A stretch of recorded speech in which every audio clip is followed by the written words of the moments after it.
Webinar के इस तकनीकी मंच पर उपस्थित विद्वज्जनों को मेरा प्रणाम।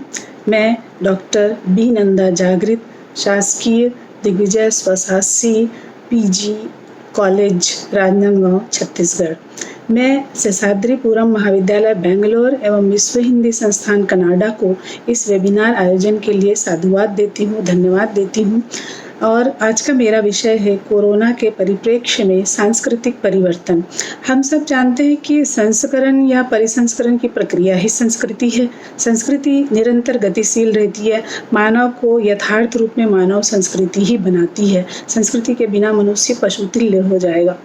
हमारे भारत में तो क्या, विश्व में भी संस्कृति प्रकृति के बिना अकल्पनीय है। पहले से ही विभिन्न प्रकार के प्रदूषण का मार झेलते प्रकृति अधमरी हो गई है। जंगलों की कटाई, धरती में खनन, औद्योगिकीकरण के साथ साथ मनुष्य का जो वर्तमान परिवेश है वो इसके लिए जिम्मेदार है। प्रकृति तो दयालु है, प्रकृति से सभी जीव जंतु लेते हैं, वो किसी को मना नहीं करती, परंतु अन्य जीव जंतु प्रकृति से खिलवाड़ नहीं करते हैं। प्रकृति से खिलवाड़ मनुष्य जाति ही करती है। प्रकृति का अप्राकृतिक ढंग से दोहन के कारण हमारी जो पारिस्थितिकी तंत्र है वो तहस नहस हो गया है और जिसका खामियाजा सारा विश्व भोग रहा है। कोरोना जैसी महामारी ने पूरी दुनिया को मथ कर रख दिया है, तो लोग सोचने पर मजबूर हैं कि हम इससे किस तरह से लड़ सकते हैं। क्या इससे हमारी संस्कृति भी प्रभावित हो रही है? मेरा ऐसा मानना है कि हो रही है, अवश्य हो रही है और सभी लोग मानते होंगे। महामारी के विभिन्न रूप विश्व देख चुका है। कभी कालाजार, plague, malaria, bird flu, swine flu, Ebola जैसे। पहले तो कहते हैं कि कालाजार और प्लेग जैसी बीमारी है, उससे तो पूरा गांव का गांव उजड़ जाता था और शमशान दिखाई देने लगता था। हमारी संस्कृति में आप देखिए, पेड़ पौधों को पूजने की परंपरा है। आंवला, वट, पीपल, नीम, तुलसी आदि जैसे पौधे हैं, उनकी पूजा की जाती है। तुलसी तो एक ऐसा प्राणदायी पौधा है जो दिन और रात ऑक्सीजन छोड़ता है और वो ऑक्सीजन हमारे लिए कितना महत्वपूर्ण है हम जानते हैं। कोविड-19 जैसी बीमारी ने तो पूरे विश्व की संस्कृति को एकाएक परिवर्तित कर दिया है। सोशल या फिजिकल डिस्टेंसिंग, क्वारंटाइन, सैनिटाइजेशन और लॉकडाउन, ये जैसे पूरे विश्व की संस्कृति बन गई है इस समय।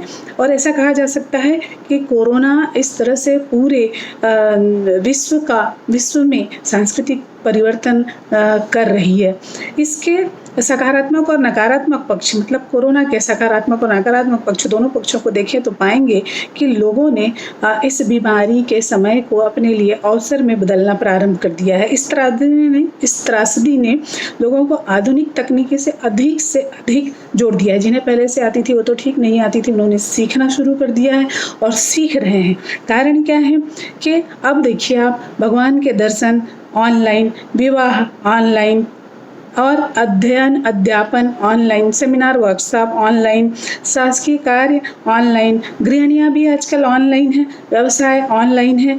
और ये जो ऑनलाइन है ये है सोशल मीडिया, इंटरनेट की देन, जो सब ऑनलाइन सब तो ठीक है, लेकिन उन मजदूरों का क्या जो दिहाड़ी करता है? कोई उन्हें ऑनलाइन दिहाड़ी देगा? और यही हम देख रहे हैं कि जो मजदूर हैं उन लोगों की स्थिति इस बीमारी ने अत्यंत दयनीय बना दी है। इसका मतलब ये नहीं कि बाकी सब अच्छे, बाकी सब भी इससे डरे हुए, सहमे हुए हैं, क्योंकि ये बीमारी ऐसी है जो अपने आप को म्यूटेट करती है। इसकी संरचना बदलते रहती है कि अभी तक इसके 32 प्रकार की संरचना की बात की गई है। तो इस बीमारी ने इसका जो पॉजिटिव पक्ष है वो आप देखेंगे तो इसमें एक और दिखता है, वो है पर्यावरण की स्वच्छता।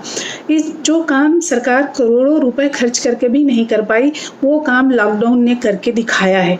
ये इसका एक पॉजिटिव पक्ष है। दूसरा ये है पॉजिटिव पक्ष कि जो पलायन की संस्कृति रही है, वो पलायन की संस्कृति है, उसमें 90 से 95% कमी आएगी अभी। क्योंकि अभी मजदूरों ने इस समय जो झेला है और झेल रहे हैं, उसके बाद वो गांव छोड़ने की हिम्मत नहीं करेंगे। उनकी जो दूसरी पीढ़ी है वो भले ही पलायन के लिए आगे आए, परंतु अभी जो आए हैं वो लौट के जाना नहीं चाहेंगे। तो मेरा ऐसा मानना है कि कोरोना ने संस्कृति और सांस्कृतिक स्वरूप में परिवर्तन कर दिया है और वक्त की कमी है। मैं अपनी वाणी को विराम देती हूँ। आप लोगों ने मुझे सुना, बहुत बहुत धन्यवाद।